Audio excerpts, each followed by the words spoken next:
इकलौता बेटा माँ को गांव से शहर लेके आया माँ का इलाज कराने के लिए। माँ शहर के इस बंद कमरे में बिल्कुल अलग थलग और अकेली पड़ गई। माँ दिन भर बाट जोहती रहती कि कब उसका बेटा या उसकी बहू नौकरी से लौट कर आएंगे और उसको उसकी हालचाल के बारे में पूछेंगे। लेकिन ये रोज की आदत हो गई थी कि बहू आती तो वो थकी सी आती, बेटा आता थका सा चिड़चिड़ाहट से भरा हुआ। माँ अपने बेटे को अपने पास कुछ क्षण के लिए बैठाना चाहती, लेकिन बेटे को एक तो काम का थकान और दूसरा अब वो बात कहाँ जो माँ के पास बैठी जाए। बेटा माँ के पास बैठता नहीं था। माँ अंदर ही अंदर उठती जाती थी और उन बातों को याद करने लगती थी कि कैसे कैसे उसने अपने इस इकलौते बेटे को पाल पोस कर बड़ा किया। जब उसका बेटा मात्र 2 साल का था तो पति पता नहीं कहाँ छोड़कर उसको चला गया। इसके बाद नन्ही सी जीव को लेकर के माँ अकेले गांव में लोगों से लड़ती हुई उसको पालने पोसने लगी।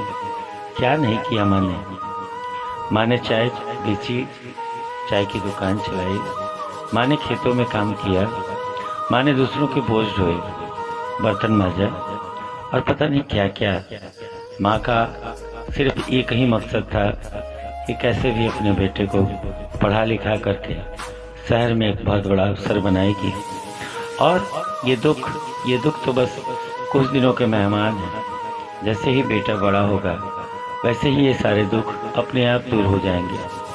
लेकिन बेटा तो बड़ा हो गया, शहर में जाके बस गया, अपनी मर्जी से उसने शादी भी की, माँ को पूछा तक नहीं। माँ ने दुख नहीं मनाया। माँ भला बेटों पर कैसे दुख मना सकती है?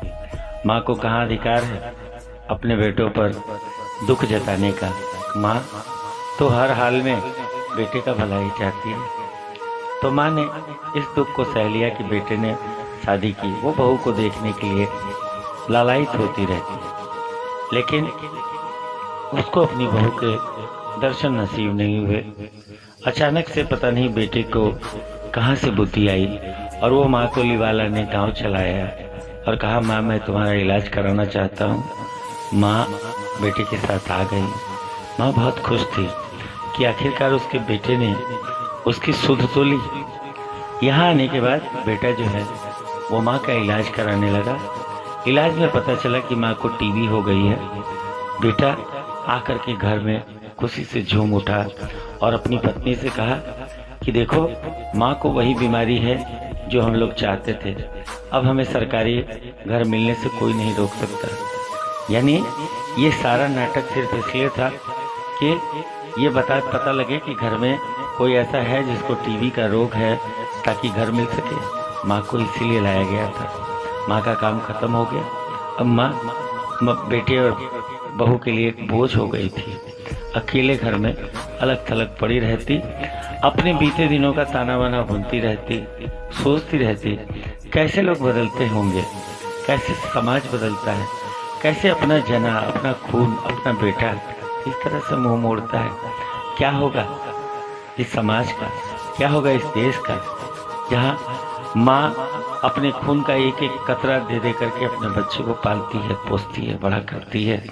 और वो बेटा जब समय होता है, ऐसा समय जब माँ का सहारा बनेगा, माँ की बूढ़ी हड्डियों में लाठी का काम करेगा, खून नहीं है तो खून बनकर माँ के शरीर में दौड़ेगा और अपनी माँ को सहारा दे करके उसके अंतिम काल में उसके जीवन के सारे सुखों को वो देगा।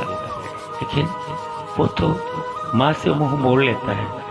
माँ से मुंह मोड़ने के बाद वो ये सोचता भी नहीं कि ये समय का चक्र है और एक न एक दिन उसको भी बूढ़ा होना होगा और वो भी बूढ़ा होगा, उसकी भी ऐसी हालत होगी। माँ अपने आप में कुढ़ती रही। उसने अगले दिन अपने बेटे से कहा, बेटा मैं देख रही हूँ कि मुझे यहाँ पर तुम्हारे पास भी समय नहीं है, बहू के पास भी समय नहीं है, मैं अकेले अलग थलग पड़ जाती हूँ। मैं सोचती हूँ मैं गांव चले जाऊं। गांव में मेरे उम्र के बहुत से लोग हैं जिनसे मैं बातें कर सकती हूँ, समय बीत जाएगा। यहाँ समय काटे नहीं करता। बेटे को तो जैसे ऐसा लगा कि पर ही आ गया। माँ ने उसके मुंह की बात छीन ली और बेटा तुरंत राजी हो गया। बेटा ने कहा ठीक है, मैं कल ही टिकट लाता हूँ, तुम गांव चले जाओ। माँ अपना एक मोटरी जो गांव से लेकर के आई थी, कपड़े का गट्ठर, वो गट्ठर लेकर के बस पे चढ़ दी। बेटा बहुत खुश था कि माँ जा रही है, लेकिन माँ अपने दिल पर पता नहीं कितने भारी बोझ पहाड़ उठा करके और जा रही थी और अपने आप से बात कर रही थी कि क्या इसी दिन रात के लिए वो रात भर खाती नहीं थी, सुबह खाती नहीं थी, खेतों में मेहनत करती थी, चाय बेचती थी, लोगों के जूठे बर्तन मांजती थी। क्या ऐसा ही बेटा होता है? क्या इसी को बेटा कहते हैं? अगर ऐसी ही औलाद होती है तो किसी भी माँ को वो नहीं करना चाहिए जो माँ ने किया। आप लोग हमारी कहानी जरूर सुनिएगा, और अगर आप लोगों को हमारी कहानी अच्छी लगे तो कमेंट बॉक्स में अपना कमेंट जरूर दीजिएगा। हमारे वीडियो को शेयर अवश्य करिएगा, और अभी तक आप लोगों ने अगर हमारे चैनल को सब्सक्राइब नहीं किया है तो अवश्य करें। धन्यवाद।